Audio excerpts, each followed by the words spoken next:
মঙ্গলবার সকাল ৯টা থেকে শুরু বান্দরমাথা সংরক্ষিত বনাঞ্চলে উচ্ছেদ। গোয়ালপাড়ার লক্ষ্মীপুরের বান্দরমাথা সংরক্ষিত বনাঞ্চলের এই উচ্ছেদ বন বিভাগের।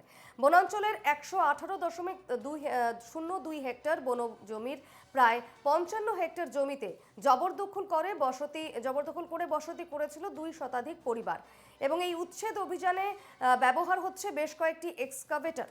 ইতিমধ্যে জবরদখলকারীরা খবর পেয়ে নিজেরাই নিজেদের ঘরবাড়ি ভেঙে অন্যত্র চলে যাওয়ার ব্যবস্থা করে।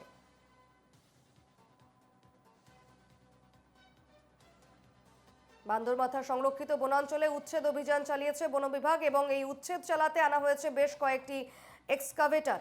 তবে এই উচ্ছেদ অভিযান শুরু হওয়ার আগেই একাংশ এলাকাবাসী তারা কিন্তু একেবারে তাদের নিজেদের ঘরবাড়ি নিজেরাই ভেঙে অন্যত্র চলে গিয়েছেন।